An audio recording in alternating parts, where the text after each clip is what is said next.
ప్రభునందు ప్రియమైన సహోదరి సహోదరులందరికీ నా హృదయపూర్వకమైన వందనాలు.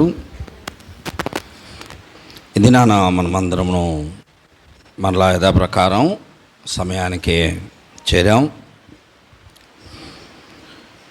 మొదటిగా ప్రకటన చెప్తాను వినండి, తర్వాత వాక్యంలోనికి వెళదాం. రేపు స్తోత్రం చెప్పండి. బైబిల్ గ్రంథం చదువుకుందాం. ఎన్ని గంటలకు మన ఉపవాస ప్రార్థన అయిపోయేది? నాకు చాలా టైం ఇస్తున్నారు మీరు కదా, చాలా టైం ఉంది.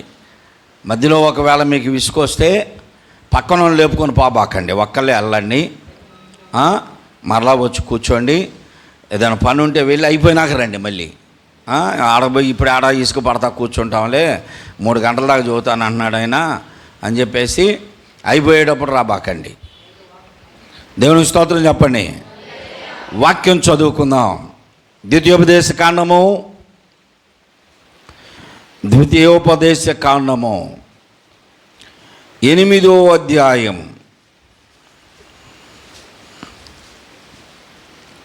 8వ అధ్యాయము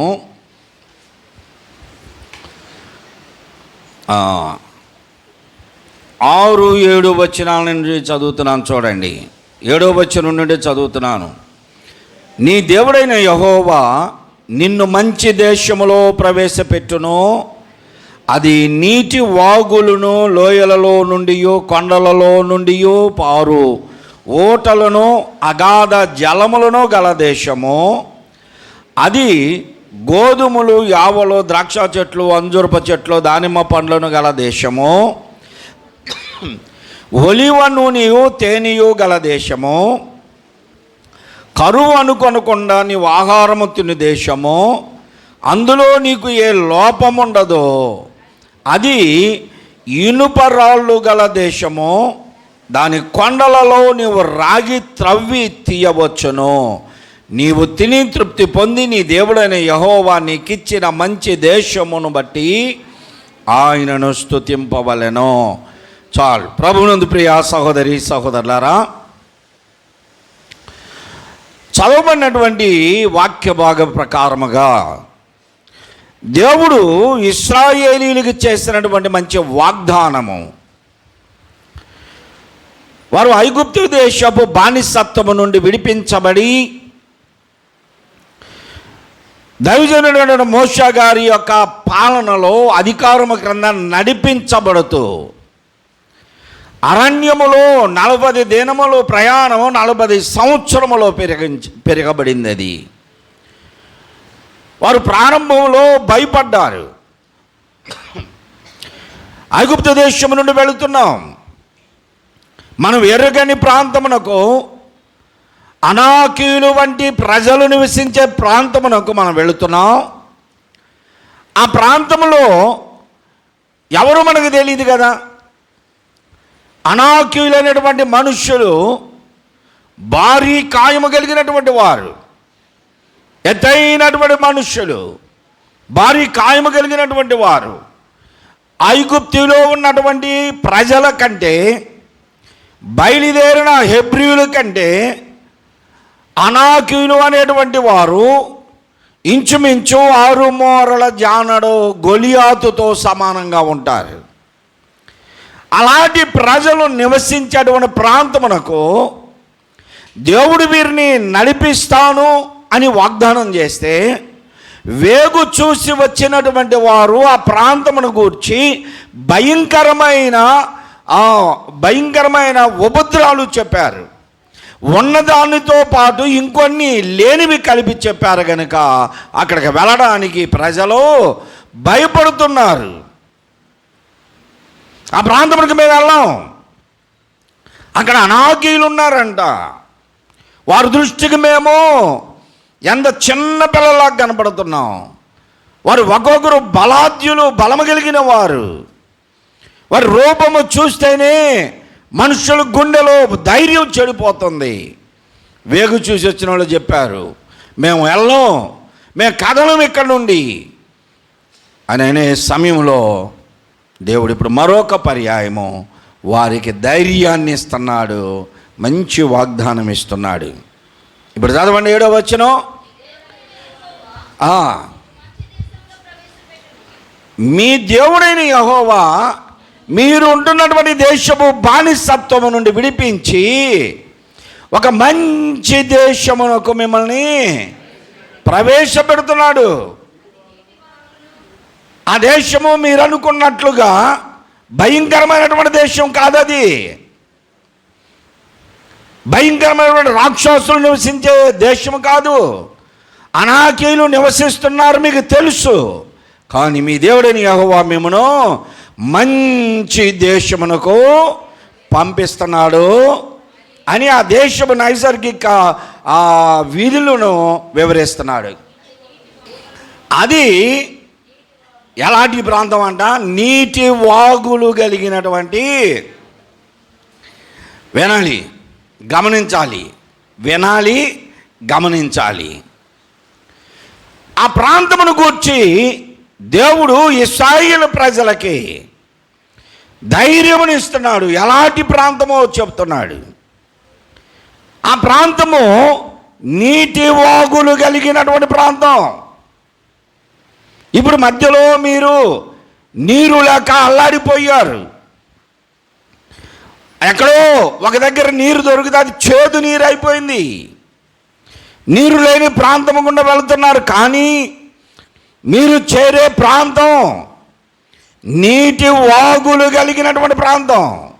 మరొక మాట అంటున్నాడు, లోయలలో నుండి కొండలలో నుండి పారు ఓటలు గల దేశం అది. మొదటిది ఏంటంట? మొదటిది నీటి వాగులు కలిగిన దేశం.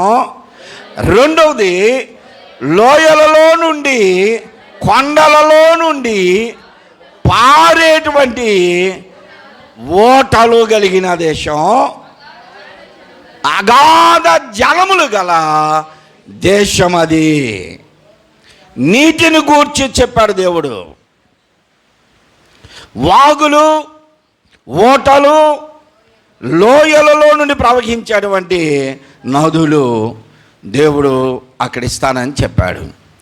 ఆహారమును గూర్చి భయపడుతూ ఉంటే ఆహారమును గూర్చి కూడా ధైర్యపరిచి అక్కడ ఏమేమి ఇస్తాడో అన్నీ చెప్పాడు. పాలు, తేనె, గోధుమలు, యావులు, మంచి ఆహారమును ఇస్తానని చెప్పాడు దేవుడు. ద్రాక్ష చెట్లు, అంజూరపు చెట్లు, దానిమ్మ పండ్లు కలిగినటువంటి దేశం అది.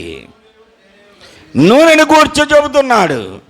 ఒలీవ నూనె, తేనెయు గల దేశం అది. ఎలాగును చెప్పి ఇప్పుడు అంటున్నాడు, అది ఇనుపరాళ్ళు కలిగినటువంటి దేశం. దాని కొండలలో నీవు రాగిని తీయవచ్చు. ఎంత సమృద్ధి ఉందండి అక్కడ. నీరు తక్కువ లేదు, ఆహారము తక్కువ లేదు, ఖనిజాలు తక్కువ లేని ప్రాంతము.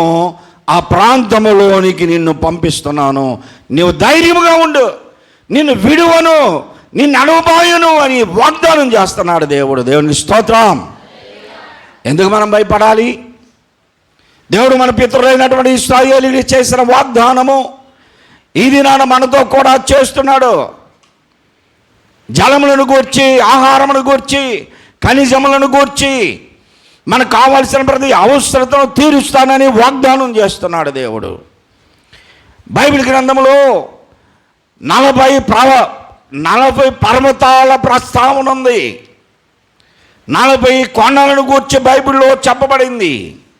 40 వాగులు, నదులను గూర్చి బైబిల్ ప్రస్తావన చేసింది. 40 మంది ప్రవక్తలను గూర్చి ప్రస్తావించబడింది. 40 ఎన్నో 40 అనేటువంటి అంశములు, ఎన్నో విషయాలు ప్రస్తావించబడ్డాయి. 40 పర్వతాలలో మనకు అవసరమైన పర్వతాలు 7 పర్వతాలు, 7 కొండలు. అందులో ముఖ్యమైనవి 3, ప్రాముఖ్యమైనది 1. అవన్నీ కూడా ఎన్నో సంవత్సరాల నుండి ఈ 7 కొండల యొక్క ప్రాముఖ్యత అని చెప్పుకుంటూ వచ్చాను. 40 మంది ప్రవక్తలను గూర్చి చెప్పుకుంటూ వచ్చాను. ఎలాగూ మనము బైబిల్ గ్రంథంలో యేసు ప్రభువారు శాస్త్రులను, పరిసయ్యులను, యాజకులను, ప్రజలను, అధికారులను అడిగిన ప్రశ్నలో 40 ప్రశ్నలు అడిగాడు యేసు ప్రభు. ఎవరినైనా అడగనియండి, 40 ప్రశ్నలు. ఆ ప్రశ్నలలో కూడా కొన్ని చెప్పుకుంటూ వస్తున్నాను. ఇది మన నదులు, వాగులు, బైబిల్లో ప్రస్తావించబడినటువంటి 40 నదులు, వాగులు బైబిల్లో ప్రస్తావించబడిన, అందులో మనకు ముఖ్యమైనవి ఒక 7 వాగుల గురించి మనం జ్ఞాపకం చేసుకుందాం. కారణం ఏమిటి అంటే, దేవుడు ఇశ్రాయేలీయులకు చెప్పినటువంటి మాట, నదులు, ఓటలు కలిగినటువంటి ఆ దేశంలోనికి మిమ్మల్ని పంపిస్తానన్నాడు. నదులకి, ఓటలకి చాలా తేడా ఉంటుంది, వ్యత్యాసం ఉంటుంది. చెప్పండి, ఎంతమందికి తెలుసు? నదులు తెలుసా? నదులు వర్షం వస్తే చినుకు పడితే దార అయింది, దార కాలువ అయింది, కాలువ వాగు అయింది, వాగు వరద అయింది, వరద నది అయింది, నది సముద్రం అయింది. ఒక చినుకు రావాలి, ఆ చినుకు దారగా మారాలి. నీ ఇంటి చూరు నుండి, ఆ రేకుల నుండి నీళ్లు కారుతాయి. ఒక చినుకు రాగానే దార రాదు. 100,000 చినుకులు పడితే నీరు చేరి దారగా వస్తుంది. ఆ దార కాస్త కాలువగా పారాలంటే చాలా దారలు కావాలి, కాలువగా రావాలి, అది వాగుగా పారాలి. ఆ వాగు వరద అవ్వాలి, వరద నది అవ్వాలి, నది సముద్రం అవ్వాలి. ఇవన్నీ కూడా వర్షం పడితేనే ఇవన్నీ వస్తాయి. కానీ ఓట అలా కాదు. ఓట అంటే ఏంటి? ఓట అంటే దానంతట అదే అక్కడే పుట్టి అక్కడే ఉబుకుతుంది. గుంటూరులో అలాంటి ఓట ఒకటి ఉంది. 100 సంవత్సరాలు పనిచేస్తుందని బ్రిటిష్ వాళ్ళు చెప్పెళ్ళారు. 100 సంవత్సరాలు పనిచేసింది. 100 సంవత్సరాల తర్వాత ఆ ఓట ఆగిపోయింది. ఆ ఓటలో నీరు చాలా కాలం తాగాం మేము. మీరు తాగినటువంటి వాళ్ళు కూడా ఉన్నారు. ఏంటియో తెలుసు? అవి వెంగళపాలెం నుండి పారుతున్నటువంటి ఆ కుందీల్లో నీళ్ళు, అండర్ గ్రౌండ్ పైపు లైన్ వేసి బ్రిటిష్ వాళ్ళు వెంగళపాలెం నుండి గుంటూరుకి 100 సంవత్సరాలు నీళ్ళు ఇచ్చారు. అవి ఎండిపోయినాయి, ఇప్పుడు లేవు. ఊట అక్కడే పుట్టి అక్కడే ఉబికి ప్రవహించేది ఊట. యేసు ప్రభుని నదికి పోల్చలా, యేసు ప్రభుని ఊటతో పోల్చారు. ఊట అక్కడే పుట్టి పెరిగేది, ఉబికేది. అది యుగముల తరబడి ఉండేటువంటి ఊట. ఇప్పుడు ఒక వాగుంది అంటే వర్షం వస్తేనే ఆ వాగు ప్రవహించేది. బైబిల్ గ్రంథంలో చెప్పబడినటువంటి 40 నదులు, వాగులలో నుండి కొన్ని ఇదేనా మనము జ్ఞాపకం చేసుకుందాం. అందులో నుండి కొన్ని మనము జ్ఞాపకం చేసుకుందాం. మనకు అవసరమైన ఈ వాగుల యొక్క జీవితం మనుషుల్లో ఉంది. మనుషుల యొక్క జీవితాలు వాగుతో పోల్చబడుతూ ఉన్నాయి. మన గుంటూరులో ఇప్పటికీ ఒక వాగు ఉంది. చాలా వాగులు కనుమరుగైపోయినాయి చుట్టుపక్కల. ఇప్పటికీ మన గుంటూరులో ప్రవహిస్తున్నటువంటి ఒక వాగు ఉంది. ఆ వాగు నీటిని ఊరి బయటికి పెట్టి తోటకూర, గోంగూర, పాలకూర, చుక్కకూర, కొత్తిమీర, పొదేండ్లు పండిస్తున్నారు. ఈరోజు గుంటూరులోకి నువ్వు తినేటువంటి ఆకుకూరలన్నీ ఆ వాగు నీళ్ళలో పండేవే. ఏం వాగో తెలుసు? అది పేకల వాగు. పేకల వాగు ఇప్పటికీ మన గుంటూరులో నుంచి ప్రవహిస్తూ ఉంటుంది. పేకల వాగు ఉంది. హైదరాబాదులో మరొక వాగు ఉంది. అది పెద్ద వాగు అయ్యి నది అయింది. ఇప్పుడు అది ఏమి నది? అది మూసీ నది, మురికి నీళ్లతో ప్రవహించేది.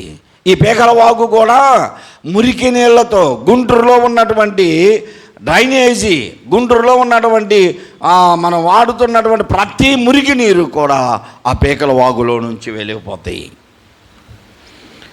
దేవుడు చెబుతున్నాడు ఇప్పుడు ఇశ్రాయేలు ప్రజలతో, మీరు వెళుతున్నటువంటి దేశము మంచి దేశము, ఆ దేశములో వాగులు, కాలువలు, నదులు, ఓటలు కలిగినటువంటి దేశం. నీ వెళుతున్నటువంటి దేశము. సహోదరి సహోదరుడా, దేవుడు మనకు ఒక దేశమును వాగ్దానం చేశాడు. ఆ దేశములో మనం ఉండబోతూ ఉన్నాం. ఆ దేశంలో మన కొరకు ఒక ఓట తీయబడింది. ఆ ఓట మన కొరకు ఎప్పుడు ఊపికి పారుతూనే ఉంటుంది. దాని ప్రస్తావన ఈ చివరిలో మాట్లాడుకుందాం అండి. మొదటిగా బైబిల్ గ్రంథంలో సంఖ్యాకాండం 21వ అధ్యాయం 13వ వచనం చదువుదాం. సంఖ్యాకాండము 21వ అధ్యాయము 13వ వచనంలో మనం చదివితే,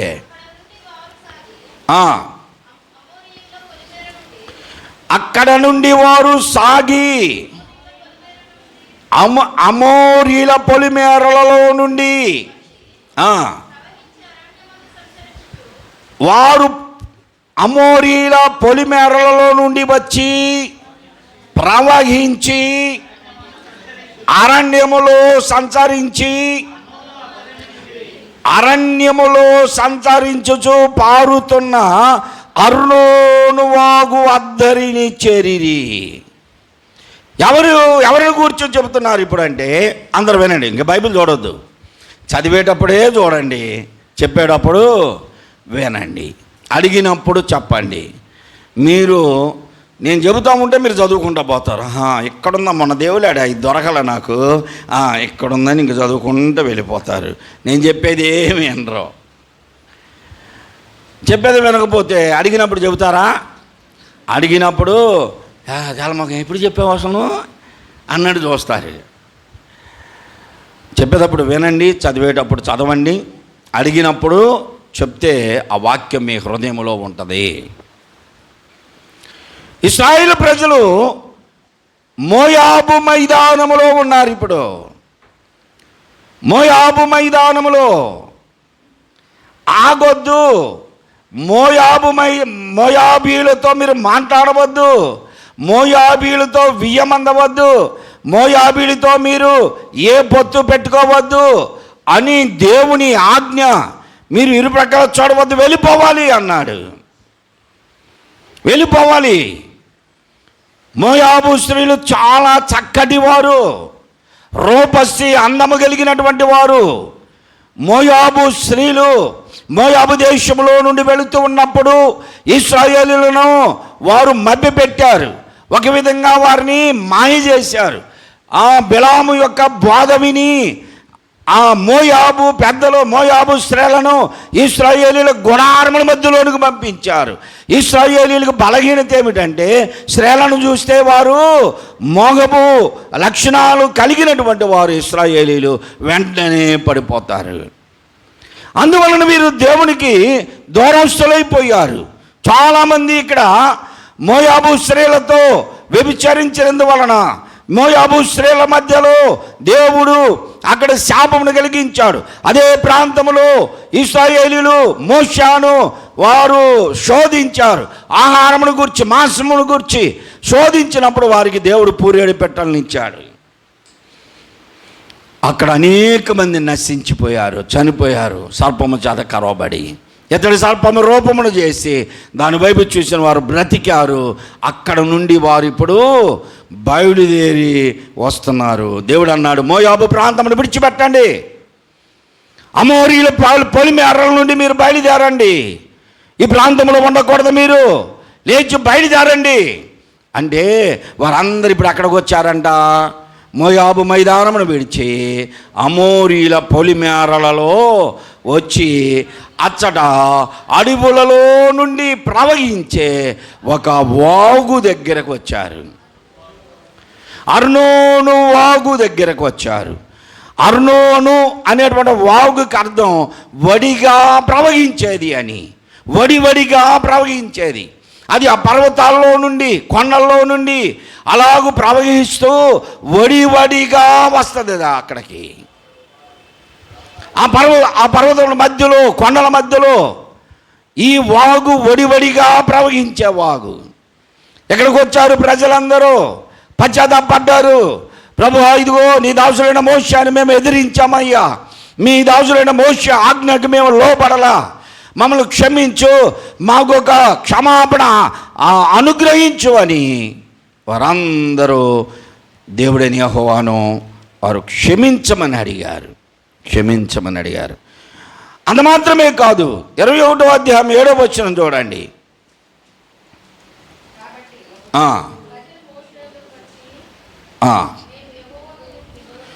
ఇప్పుడు ప్రజలందరూ దైవజనుడైన మోషే గారి దగ్గరకు వచ్చారు. వచ్చి ఇప్పుడు ఏమంటున్నారంటే వారు, అయ్యా, మేము యెహోవాకు విరోధముగా పాపం చేశాం.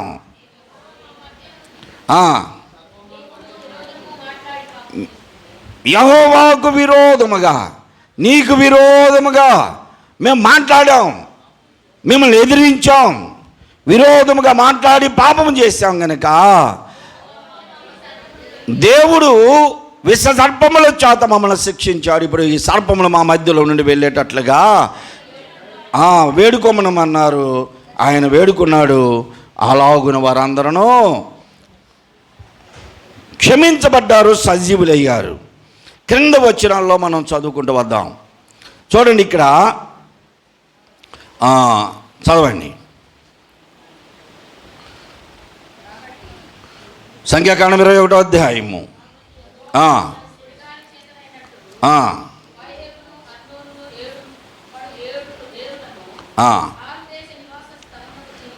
ఏమంటున్నాడు ఇక్కడ అంటే, అతని దగ్గర అర్నోను మోయాబీయులకును అమోరీయులకును మధ్య నుండి మోయాబు సరిహద్దు కాబట్టి యెహోవా సుడిగాలి చేతనైనట్టు వాగేబును అర్నోనులో పడు ఏరులను 6 దేశ నివాస స్థలములకు తిరిగి మోయాబు ప్రాంతములకు సమీపముగా ప్రవహించు ఏరుల మడుగులను పట్టుకొనెను.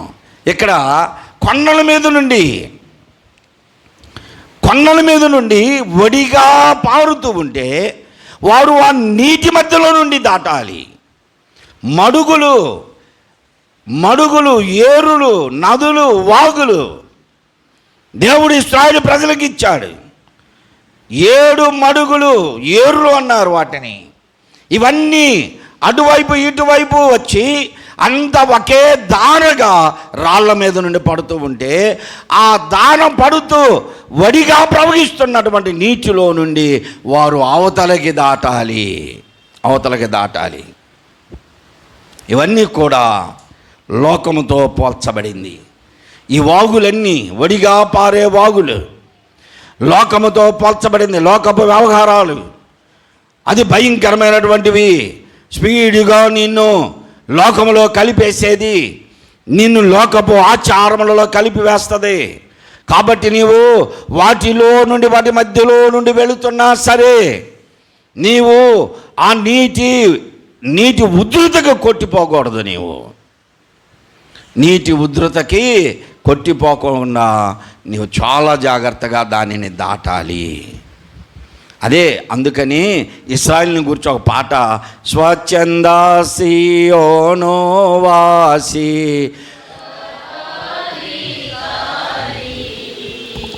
కస్తూరి పోరాసి స్వచ్ఛంద సియోను వాసి సర్వాధికారి కస్తూరి పోరాసి వర్తమాన భూత భవిష్యత్ కాల వాసి అల్ఫా ఓమేగా తానే ఆద్యంతము మన యేసే స్వచ్ఛంద సియోను వాసి సర్వాధికారి కస్తూరి పూరాసి 4వ వచనం, జలములలో బారి దాటునప్పుడు బలమై ఉండేదాను, నీ తోడై ఉండేదాను, నదులలో వేలునప్పుడు నీపై పారావు, నదులలో వేలునప్పుడు నీపై పారావు, అగ్ని మధ్యన నడచినాను, అగ్ని మధ్యను నడచినాను, జ్వాలలు నిన్ను గాల్చగలేవు, స్వచ్ఛందాసి యోనోవాసి సర్వాధికారి కస్తూరి పురాసి. నదులలో నుండి వెళుతున్నా, వడివడిగా పారుతున్నటువంటి నీటిలో ఇశ్రాయేలు ప్రజలు ఆ నదులు వాగులు దాడుతూ ఉంటే ప్రమాదకరమైన స్థలములలో కూడా నేను నీకు తోడై ఉన్నానని దేవుడు వాగ్దానం చేశాడు. దేవునికి స్తోత్రం. లోకములో భయంకరమైన శోధనలు విపత్తులు నిన్ను అంటిపెట్టుకొని లోకపు వాగుల వలె వరదల వలె నిన్ను నెట్టుకుపోవాలని చూసినా దేవుడు మనకు తోడుగా ఉన్నాడు. జలములలో పడి వెళుతున్నా సరే నేను నీకు తోడుగా ఉన్నానని వాగ్దానం చేస్తున్నాడు. ఊరక అప్పుడప్పుడు పాడుకుంటాం కానీ మనకు వాటి అర్థం భావం తెలియదు. ఇగో ఇక్కడ 7 ఏరులు వాగులు ఒకేసారి రాళ్ళ మీద నుంచి బడిబడిగా వస్తున్నా దానిలో నుండి అవతలకు వెళ్ళాలి. అవి అడ్డుకొచ్చారు. ఇప్పుడు దేవుడిని పశ్చాత్తాపం పడి క్షమించమని అడిగారు కనుక దేవుడు ఇప్పుడు వాగ్దానం చేశాడు, నేను మీకు తోడుగా ఉండి మిమ్మల్ని అవతలకు నడిపిస్తాను అన్నాడు. మరొక వాగును గురించి చూద్దాం. సమూయేలు 2వ గ్రంథము, సమూయేలు 1 గ్రంథము 30వ అధ్యాయం 9వ వచనం. సమూయేలు 1 గ్రంథం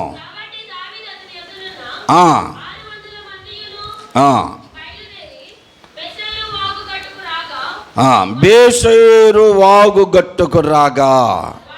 ఈ వాగు పేరేంటి? బేసేరు వాగు. బేసేరు వాగు అంటే ఆతృత కలిగినటువంటిది. ఆతృత. ఆ వాగుకి బేసేరు అంటే ఆతృత. ఎందుకు ఇక్కడ బేసేరు వాగు దగ్గరికి వచ్చారు దావీదు గారు? దావీదు గారు తన దేశంలో నుండి తరమపడ్డాడు. తరమబడి ఆయన అన్య దేశంలో ఉంటున్నాడు. అన్య దేశంలో ఉండి అక్కడ అమాలేకులతో యుద్ధము చేయడానికి బయలుదేరితే ఆ రాజు అక్కడ ఉన్నటువంటి అధికారులు అన్నారు, రాజా ఇదిగో దావీదు ఎవరు అనుకుంటున్నావు? మన సైన్యమును తుత్తినీలుగా ఓడించిన వాడు, మన సైన్యము మీద జయమును పొందినవాడు. ఆ గొలియాతును చంపినప్పుడు ఇశ్రాయేలీయులు స్త్రీలు దావీదును పొగిడిన పొగడుతలో నీకు తెలియదా? అంతటి వీరుడు ఇతను. ఈ వీరుణ్ణి మన మధ్యలో పెట్టుకొని వెళితే మనకే వ్యతిరేకంగా అతను మరలా శత్రువులతో ఏకమవుతాడేమో అని అన్నప్పుడు దావీదు గారిని వద్దన్నారు. దావీదు గారు ఆగిపోయాడు అక్కడ. సిక్లాగులో ఆగిపోయాడు. ఆ సమయంలో అమాలేకీలు వచ్చి, వినండి, ఇశ్రాయేలీయులు దేవుని ప్రజలు, అమాలేకీలు దేవుని ప్రజలకు విరోధులు. అమాలేకీలు వచ్చి దావీదు గారు లేని సమయంలో సిక్లాగులో ఉన్నటువంటి దావీదు గారి భార్యలను, పిల్లలను, దావీదు గారి ఆస్తిని, దావీదు గారి యొక్క సైన్యము పిల్లలను, భార్యలను, ఆస్తులను కొల్లగొట్టి యుద్ధము చేయకుండానే దోపుడుగా తీసుకొని వెళ్ళిపోయారు. ఎందుకు? కారణం ఏమిటంటే యుద్ధ వీరులు లేడా? దావీదు గారు లేడు. నడిపించే నాయకుడు లేనప్పుడు దేశము పాడైపోద్ది. ఒక కుటుంబంలో నాయకుడు లేకపోతే, ఆ కుటుంబంలో నాయకురాలు లేకపోతే ఆ కుటుంబం పాడైపోద్ది. దావీదు గారు ఆయన సైన్యము ఎక్కడో ఆగిపోయారు. వీళ్ళ కుటుంబాలు, పిల్లలు, భార్యలు వారి ఆస్తి అంతా అమాలేకులు వచ్చి దోపుడుగా తీసుకొని వెళ్ళిపోయారు. దావీదు గారు రాగానే సైన్యంలో అందరికీ తెలిసిపోయింది, దావీదు నీ భార్యల్ని, నీ పిల్లల్ని, ఇదిగో ఇక్కడ ఉన్నటువంటి సైనికుల భార్యలను, పిల్లలను, వారి ఆస్తిని అంతటిని అమాలేకులు వచ్చి ఎత్తుకొని పోయారు.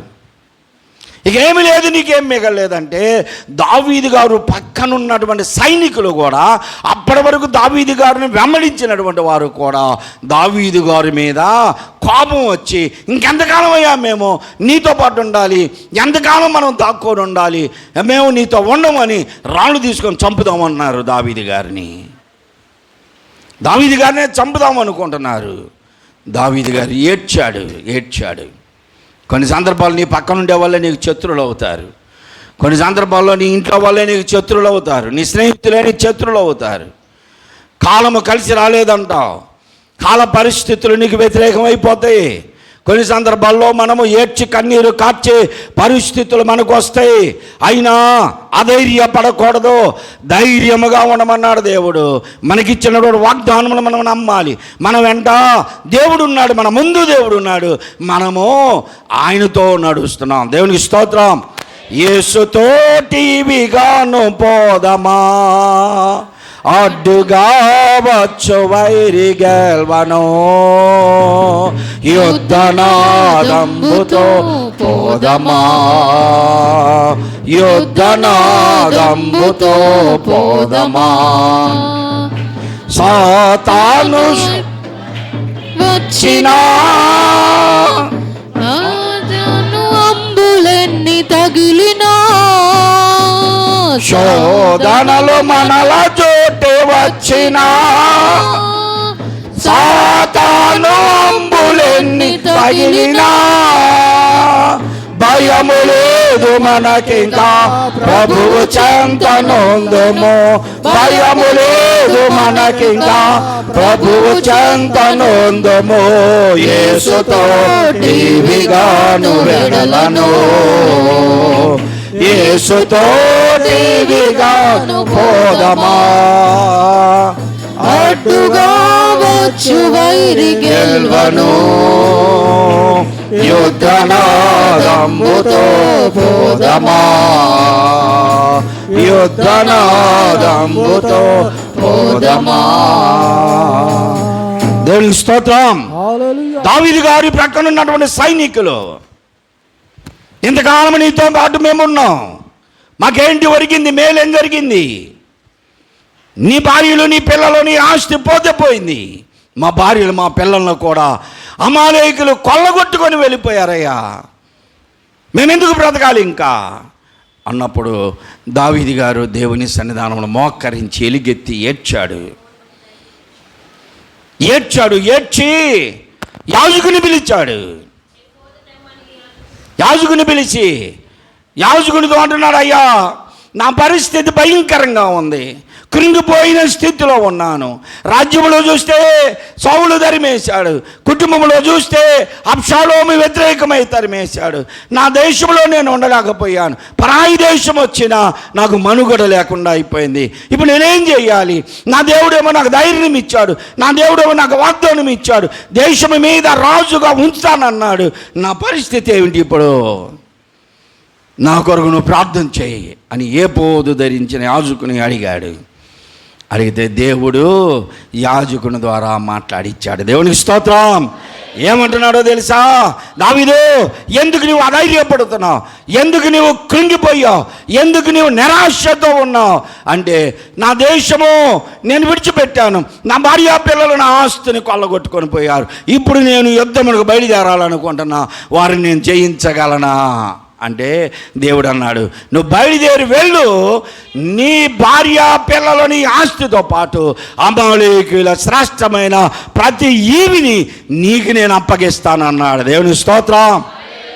ప్రియ సహోదరుడా, కొన్ని సందర్భాల్లో మనం నష్టపోవచ్చు, కొన్ని సందర్భాల్లో మనం కృంగిపోవచ్చు, కొన్ని సందర్భాల్లో శోధనలు జయించలేని స్థితిలో మనము నలిగిపోయిన హృదయం కలిగిన వారంగా ఉండవచ్చు, కానీ వాగ్దానములన్నీ మనవే. దేవునికి స్తోత్రం. ధైర్యముగా ఉండాలి. ఈ మధ్య కాలంలో ఒక పాట పాడుతున్నారు కదా మీరు, ఇందాక సహోదరి పాడింది. అర్హత లేకుండా ప్రేమించాడు. ఏ అర్హత ఉంది మనల్ని ప్రేమించడానికి? దేవుడు ఏ అర్హత ఉంది చెప్పండి మీలో? దేవుడు నిన్ను ప్రేమించగలిగినంత అర్హత ఏముంది? పరలోకమును దిగి భూలోకములోనికి వచ్చి పాపి అయిన మనుష్యుడిగా పాప కోపములు రగ్గిపోతున్న మనలను ప్రేమించి మన కొరకు తన ప్రాణమును పెట్టగలిగిన అర్హత మన దగ్గర ఏముంది? ఏ అర్హత లేకపోయినా మనల్ని ప్రేమించాడు. ప్రేమించినటువంటి దేవుడు మనకు వాగ్దానం చేశాడు. వాగ్దానం చేసిన దేవుడు నమ్మదగినవాడు. నా జీవితంలో నేను ఏ రోజు కృంగిపోలా, నేను ఏ రోజు నలిగిపోలా, ఏ రోజు దేవుని వాగ్దానములు మర్చిపోలా. భయంకరమైన అనారోగ్యములు చుట్టుముట్టిన, ఆపదలు చుట్టుముట్టిన, ఆర్థికపరమైన ఇబ్బందులు చుట్టుముట్టిన, అన్నీ తెలిసిన వాడు గనక నన్ను విడిపించే దేవుని వద్ద నేను మొరపెడతా. దేవుని స్తోత్రం. నేను దేవుడు వాగ్దానం చేసిన వాడు నమ్మదగిన వాడు. నేను ఏ రోజు అపనమ్మకం పెట్టుకోలేదు ఆయన మీద. అన్ని కార్యక్రమాలు దేవుడు క్షేమముగా చేస్తా వెళతాడు. ఇప్పుడు శరీరంలో అనారోగ్యం ఉంది, అయినా నేను ఏ రోజు బాధపడలా, అసలు ఏ రోజు దాని గురించి ఆలోచనే చేయను. కారణం ఏంటంటే ఎంతకాలం ఉంచాలో అంతకాలం ఉంచుతాడు ఆయన. ఇంకా వద్దులే, అవసరం లేదు, రా అంటే వెళ్ళిపోతా అంతే. దాని గురించి పొద్దుగోగులు బాధపడను. వాగ్దానం చేసిన దేవుడు నమ్మదగిన వాడు, ఆయన నేను వెంబడిస్తున్నాను. కాబట్టి ఇప్పుడు ఇక్కడ ఏమంటున్నాడు అంటే, ఇదిగో మీరు ప్రవేశించే దేశంలో భయంకరమైనటువంటి అనాకీలు ఉన్నా సరే అక్కడ మీకు ఆహారము కొదువు ఉండదు, నీరు కొదువు ఉండదు, మీకు కావలసినటువంటి బంగారము, వెండి, లోహములు, ఖనిజములు ఏవి కొదువు ఉండదు అని చెప్పాడు. ఇప్పుడు అందులో నుండి, ఆ నీటిలో నుండి వారు దాటి అవతలకి వెళుతున్నారు. భయము లేకుండా వెళ్ళిపోయారు. ఇది ఏ నది? బేసోరు వాగు, అంటే ఆతృత కలిగినటువంటిది. సిక్లాగులో దావీదు గారు యుద్ధము చేసి తన భార్య పిల్లలను ఇంకా అమాలేకుల ఆస్తిని అంతా కొల్లగొట్టుకొని తీసుకొచ్చాడు. తనకు మాత్రమే గాక ఇంకా అక్కడ నిలిచి ఉన్నటువంటి వారికి కూడా తన భాగమును పంచి ఇచ్చాడు. దేవునికి స్తోత్రం. నీవు తిన్నది కాకుండా ఇంకా నలుగురు పెట్టగలిగినటువంటి స్థితిలో దేవుడు నిన్ను అత్యధికముగా ఆశీర్వదిస్తాడు. ఆ నమ్మకం ఉండాలి నీకు. ఈరోజు ఒకవేళ ఆర్థిక పరిస్థితిలో ఉండొచ్చు, ఈరోజు నీవు అనారోగ్యంగా ఉండవచ్చు. ఒక విషయం నేను అప్పుడప్పుడు చెప్తా ఉంటా. నాన్న అనారోగ్యంతో ఉండి మంచంలో కూర్చొని కదలలేకపోతా ఆ కర్ర వేసుకొని వెళుతున్నా సరే భయంకరమైన అనారోగ్యులు నా దగ్గరికి వచ్చేవాళ్ళు. నా దగ్గరకు వచ్చి, ఆయన బాగాట్లేదు నాయన ప్రార్థన చేయి అని ప్రార్థన చేసుకొని వెళ్ళేవాళ్ళు. దేవుడు స్వస్థపరిచేవాడు. ఈయన అనారోగ్యం వెనకే ఉంది, కానీ ఈయన ద్వారా గొప్ప కార్యాలు చేశాడు. ఒకవేళ నీవు ఆర్థికపరమైన ఇబ్బందుల్లో ఉండొచ్చు, అలాంటి పరిస్థితుల్లో కూడా నలుగురికి ఆహారం పెట్టగలిగిన స్థితి దేవుడు నీకు ఎప్పుడు ఇస్తాడు. ఎప్పుడు ఇస్తాడు? నీవు ఒకవేళ అనారోగ్యంగా ఉండవచ్చు, కానీ ఇతరులని ఆదరించేటువంటి స్థితి దేవుడు నీకు ఇస్తాడు. అలాంటి పరిస్థితుల్లో నుండి దేవుడు మనల్ని అత్యధికంగా వాడుకుంటాడు. దావీదు గారు ఏడ్చి ఎర్రమన్నైపోయాడు. ఇప్పుడు ఆయనే తన కలిగినటువంటి కలిమిని ఇతరులకి పంచే స్థితిలోనికి వచ్చాడు. అందుకని బేసోరు వాగు దగ్గర వారు అందరూ కూడా అమాలేకుల్ని వారు చంపివేశారు. మరొక నది గురించి చూద్దాం. రాజుల మొదటి గ్రంథము 18వ అధ్యాయము 40వ వచనం. రాజుల మొదటి గ్రంథము 18వ అధ్యాయం 40వ వచనం. అప్పుడు ఏలియా ఒకరినైనను తప్పించుకొని పోనీయక బయలు ప్రవక్తలందరినీ పట్టుకొనుడని వారికి సెలవియ్యగా వారందరూ వారిని పట్టుకున్నారు. ఏలియా వారందరిని తీసుకొని కీషోను వాగు దగ్గరికి తీసుకొచ్చాడు. కీషోను వాగు అంటే వంకర టింకర వాగు అని దానికి అర్థం. కిషోను వాగంటే కిషోను అనే దానికి అర్థం వంకర టింకర.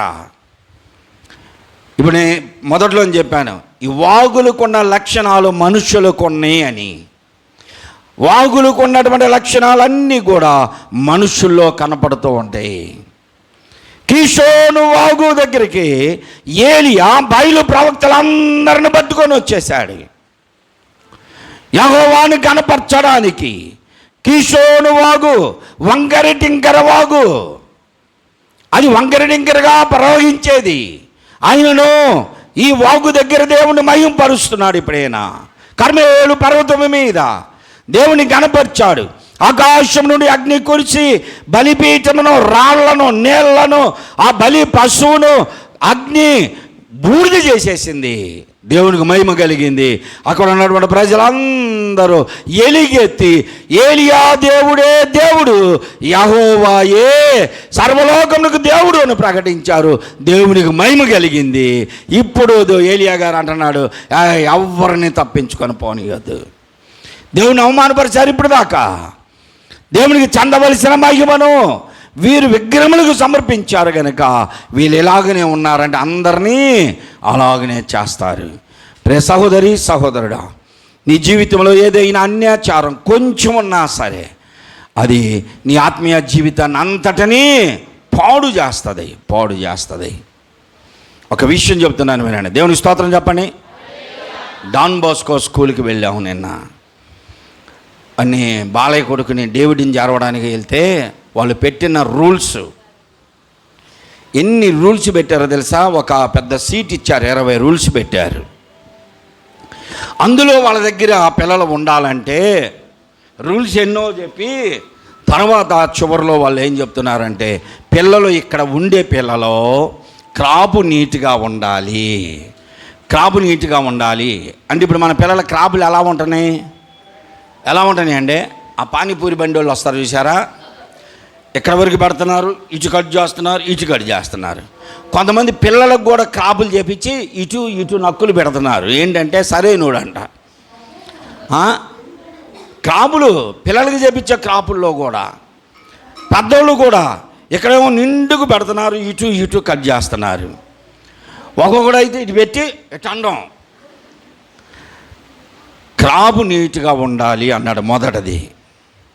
రెండవది, చెవులకి పోగులు పెట్టుకోవడం, తిరగటం ఉండకూడదు అన్నారు. మన పిల్లలు ఇప్పుడు చెవులకి పోగులు ఎవరు పెట్టుకుంటారు చెప్పండి? అసలు ఆడోళ్ళు మగవాళ్ళు అటు ఇటు కాని వాళ్ళు పెట్టుకుంటారు.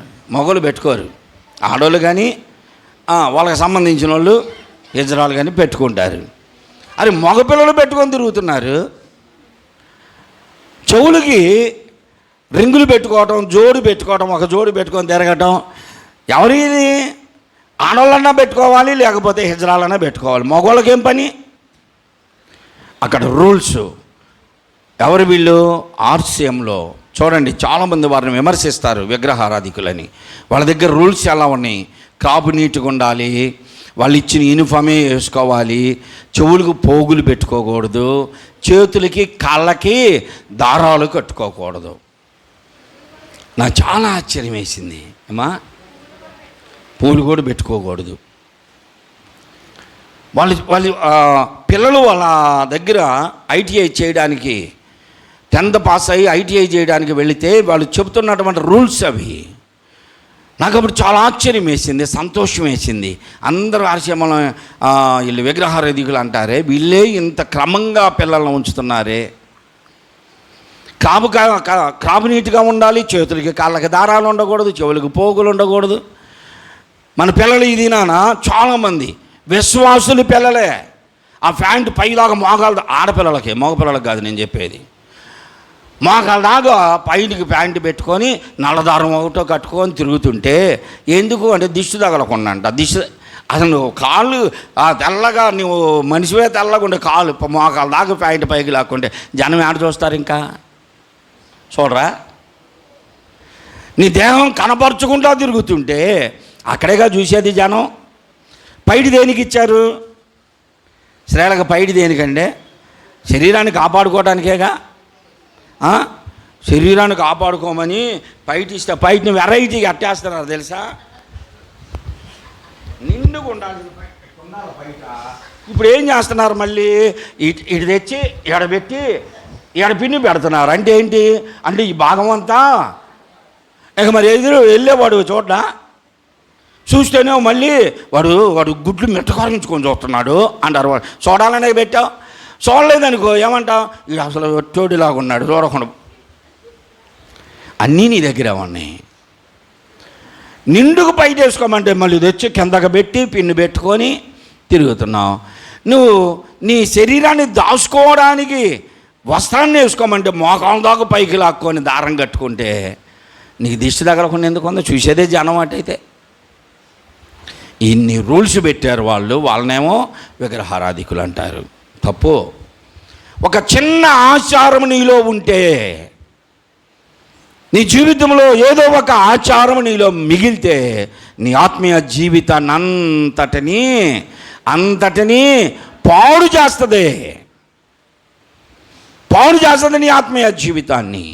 అందుకే ఏలియా గారు ఇప్పుడు అంటున్నాడు, ఒక్కరిని కూడా వదలొద్దు, అందరిని ఇప్పుడు ఏ వాగిది కిషోను వాగు దగ్గర చంపేద్దాం, దేవునికి మహిమ రావాలి. సహోదరి సహోదరుడా, నీ జీవితంలో మిగిలి ఉన్నటువంటి ఏ లోక సంబంధమైనటువంటి ఆచారము, చిన్న ఆచారం ఉన్నా కిషోను వాగు దగ్గర పడేయి, చంపేసే నీలో ఉన్న ఆ సమస్తాన్ని. పాస్టర్ గారు భోజనం చేయకుండా వెళ్తున్నారు ఏంటండి అన్నారు. ఏం భోజనం చేస్తాం, శ్మశానాల్లోకి పోతున్నావు, గుండెలు చెప్పుకొచ్చుకోవడానికి ఆ పిల్లకొకటే పెట్టదు. వాళ్ళేమో హిందువులు ఇక్కడ పిలక పెడతారు. అసలు వాస్తవం తెలుసా మీకు? మానమాదిగలు పిలక పెట్టాలా, ఎటు పెట్టాలా తెలుసా? అసలు ఎవరికన్నా పెద్దలకన్నా తెలుసా? జనమాలకన్నా తెలుసా? మనకు పిలక ఎట్టుండేది చెప్పు పెద్దగా. హిందువులకి ఇక్కడ ఉంటుంది, మాలమాదిగలకి పిలక ఉండేది ఇదివరకు. ఆ పిలక ఎటు పెట్టేవాళ్ళు అనుకున్నారు? ఏడుండాలా, ఇక్కడ పిలక ప్రత్యేకంగా ఇక్కడ ఉంటుంది పిలక. ఈ పిలక పట్టుకున్న వాళ్ళు ఎవరయ్యా అంటే వీళ్ళు మాలమాదిగలు. ఇక్కడ పిలక పెట్టారు ఎవరు అంటే వాళ్ళు బ్రాహ్మణ్స్. జంజాలు ఉన్నాయి మనకు కూడా. వాళ్ళు ఇటు జంజం వేయాలా, మనం ఏంటి వేయాలో తెలుసా? జంజం ఇటు ఉంటుంది మనకి జంజం ఉంది, పిలక ఉంది. అయితే అవి ఎందుకు పెట్టారంటే వీళ్ళు మాదిగలు అని వెంటనే తెలిసిపోవడానికి. ఏ ఆచారం నీలో మిగిలింది? ఇంకా నీ ఆచారంలో నిన్ను ఆత్మీయ స్థితికి దూరం చేస్తాయి. గుండెలు జాపుకొచ్చుకోవటం, బట్టలు కప్పుకోవటం, మరలా ప్రార్థన పెట్టి జ్ఞాపకార్థకోవటానికి అన్నం తీసుకెళ్తున్నాడు. నా ముందే ఎసలో పెట్టుకొని అన్నం తీసుకెళ్తున్నాడు. ఆడకయ్యా అంటే బొమ్మ కాడ పెడతానికి. ఇంక నేను తినాలా? ఆచారం కదా అది, విగ్రహారాధన కాదా? ప్రార్థన చేసి ప్రార్థన పూర్వకంగా జరిగిస్తే నేను కూర్చొని తింటా. నా ముందే ఆచారాలు చేసి అలా చేస్తే దేవుడు అంటున్నాడు ఖండిస్తున్నాడు. నీ జీవితంలో ఎక్కడ మిగిలిపోయిన చిన్న ఆచారం, డబ్బులు కింద పడితే మొక్కుతున్నావా అంటే నువ్వేమని నమ్ముతున్నావు? డబ్బుల్ని ధనలక్ష్మి దేవుడు కాదు నీకు ధనం ఇచ్చేది. ఆ లక్ష్మి ఎవరు ఒక ఆమె ఇస్తుందంట. నువ్వు మొక్కుతున్నావు, ఇంట్లో నుంచి బయటికి వెళ్తే నీకు ఒకళ్ళు ఎదురు రావాలి అంటే నువ్వు శకునాల్ని నమ్ముతున్నావు. పిల్లరిస్తే బల్లరిస్తే కుక్కరిస్తే ఏది ఎదురు వచ్చినా మళ్ళీ వెనక్కి వెళ్ళిపోతావు. ఆచారాలు నీలో ఇంకా మిగిలి ఉన్నాయి. లైట్ వేస్తే చేయి ముద్దు పెట్టుకుంటారు కొంతమంది. సత్యం చెబుతున్నది, లైట్ వేశారు, సత్యం చెబుతున్నాను, అలా కోస్తున్నాను, సత్యం చెబుతున్నాను అంటుంటారు. అంటే నువ్వు దేవుని మీద నమ్మకం లేదు నీకు. నీ జీవితంలో ఇంకా ఎక్కడో ఆచారాలు మిగిలిపోయినాయి. ఆ ఆచారాలను ఇప్పుడు నువ్వు ఎక్కడ చంపేయాలి? దేవునికి మహిమ రావాలి నీ జీవితంలో అంటే కీషోను వాగు దగ్గరికి రా. కీషోను వాగు దగ్గర ఏలియా బయలు ప్రవక్తలను చంపి దేవునికి మహిమ తీసుకొచ్చాడు. ఆ రీతిగా నీ జీవితంలో ఉన్న ఆచారాలన్నిటిని నీవు విడిచిపెట్టి వదిలిపెట్టి దేవునికి మహిమకరముగా బ్రతకాలి. మరొక వాగును గురించి చూద్దాం. దినవృత్తాంతముల రెండవ గ్రంథం 29వ అధ్యాయము 16వ వచనాన్ని చదువుకుందాం.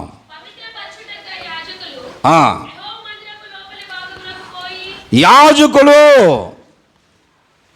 దేవాలయమును పరిశుద్ధపరచుటకై, పవిత్రపరచుట కొరకై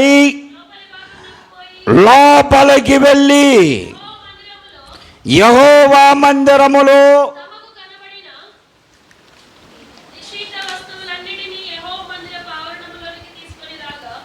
హిజ్కియా గారి కాలంలో జరిగినటువంటి వృత్తాంతాన్ని మనం చదువుతున్నాం.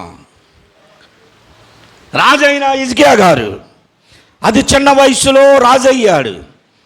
రాజైన వెంటనే ఆయన పని పూనుకున్నాడు. ఏం పని అంటే దేవాలయము అపవిత్రపరచబడిందని ఆయనకి తెలిసింది.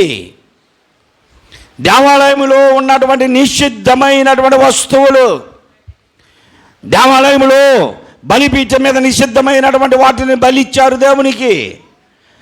దేవుని పరిశుద్ధ స్థలములో, అతి పరిశుద్ధ స్థలములో బలిపీఠమును అపవిత్రపరిచారు. యాజకులుండే స్థలమును అపవిత్రపరిచారు. నిషిద్ధమైనటువంటి వస్తువులన్నిటినీ తీసుకొని వచ్చారు. ఇప్పుడు హిజ్కియా గారికి తెలిసింది. ఆయన రాజు అవ్వగానే వెంటనే సింహాసనం మీద కూర్చొని రాజ్యపాలన చేయకుండా సరాసరి ఆయన ఎక్కడికి వెళ్ళాడంట? దేవాలయమునకు వెళ్ళాడు. ఈ మధ్యకాలంలో ఈ మాట ఏంటంటే మీకు ఒక ముఖ్యమంత్రి గారు గుర్తొచ్చాడా? ఆయన ముఖ్యమంత్రి ప్రమాణం చేసి వెంటనే దేవాలయానికి వెళ్ళాడంట. మోకాళ్ళ మీద నడిచాడంట. ఎంత ధన్యుడండి ఆయన. ముఖ్యమంత్రి కాగానే వెళ్ళి సింహాసనం మీద కూర్చోవాలా, దేవాలయానికి వెళ్ళి మోకాళ్ళ మీద నడిచాడంట. దేవుని కనపరిచాడు. అక్కడ తన రాష్ట్రమంతా దేవుని కనపరిచాడు. అన్ని జనుల మధ్యలో, దేవునికి వ్యతిరేకుల మధ్యలో, మత విద్వేషాలు ఉన్నటువంటి వారి మధ్యలో, మతతత్వం కలిగినటువంటి వారి మధ్యలో దేవుని మహింపరిచాడు. హిజ్కియా చేసిన పని అదే. రాజుగా ఆయన ఎన్నిక కాగానే రాజపరిపాలన చేయటం కాదు ముఖ్యం. దేవాలయం అపవిత్రపరచబడిందని దేవాలయం దగ్గరికి వెళ్ళి, లోపలికి వెళ్ళి నిషిద్ధమైనటువంటి వస్తువులన్నిటినీ మూటగట్టి బయటికి తీసుకొచ్చి లేవీలకు అప్పగించాడు. లేవీలు, మీరు వెళ్ళండి, మీరు చేయవలసిన పని మీరు చేయండి. ఎవరు చేయాల్సిన పని వారు ఖచ్చితంగా చేయాలి. దేవాలయంలో ఎవరు చేసే పని వారికి దేవుడు అప్పగించాడు. పాట పాడేవారు పాట పాడాలి, ప్రార్థన చేసేవాళ్ళు ప్రార్థన చేయాలి, పరిచర్య చేసేవాళ్ళు పరిచర్య చేయాలి, ప్రసంగాలు చేసేవాళ్ళు ప్రసంగం చేయాలి, వడ్డించేవాళ్ళు వడ్డించాలి, తినేవాళ్ళు తినాలి. అన్ని పనులు ఒక్కలే కాదు, అందరికీ పంచబడ్డాయి పనులు. ఇప్పుడు లేవీలు వారికి వారు ప్రత్యేకించబడిన వారు. దేవుని పనిని చేయడానికి లేవీ గోత్రాన్ని ఎన్నుకున్నాడు. లేవీలు ఉన్నారు అక్కడ. వారందరిని పిలిచాడు హిజ్కియా, రండి, మిమ్మల్ని మీరు ప్రతిష్ఠించుకోండి, ముందు పవిత్రపరచుకోండి, పవిత్ర స్నానం చేయండి, దేవాలయంలోనికి వెళ్ళండి, నిషిద్ధమైనటువంటి వస్తువులు అన్నిటిని తీసుకురండి. తీసుకొచ్చి ఎక్కడేమన్నాడు? ఇప్పుడు కిద్రోను వాగులో వేయమన్నాడు. యెరూషలేము దేవాలయం అనుకో ఎదురు ప్రవహిస్తూ ఉంటుంది. ఆ కిద్రోను వాగు పరమట నుంచి ఉత్తరము నుండి దక్షిణమునకు ప్రవహించే కిద్రోను వాగు అది. ఆ కిద్రోను వాగు అందరూ వినండి, దేవునికి స్తోత్రం చెప్పండి. కొంతమంది తలంచే దేవుని అంటున్నారు. నాకెళ్ళి చూడమన్నప్పుడు చూడాలి, అంతే. నాకెళ్ళి చూస్తా దేవునికి స్తోత్రం చెప్పాలి. యెరూషలేములో ఉన్నటువంటి పారిశుద్ధ్యం అంతా, యెరూషలేములో ఉన్నట్టు మురికి అంతా, యెరూషలేము ప్రజలు వాడుతున్నటువంటి మురికి సమస్తము ఈ కిద్రోను వాగులోనికి ప్రవహిస్తాయి. యెరూషలేములో నుండి పైపుల ద్వారా ఆ మురికి నీరంతా కిద్రోనులోనికి ప్రవహిస్తుంది. కిద్రోను అంటే మురికి వాగు. అంత మాత్రమే కాదు, యెరూషలేము దేవాలయములో వధించిన బలి పశువు యొక్క నిషిద్ధమైనటువంటిది కలేజా అంతా శుభ్రం చేసి లేవీలు దానిని బొచ్చులో ఎత్తుకొని తీసుకొచ్చి కిద్రోను వాగులో కలిపేస్తారు. మురికి వాగు అది. ఆ వాగులో ఈ నిషిద్ధమైనటువంటి వస్తువులన్నిటిని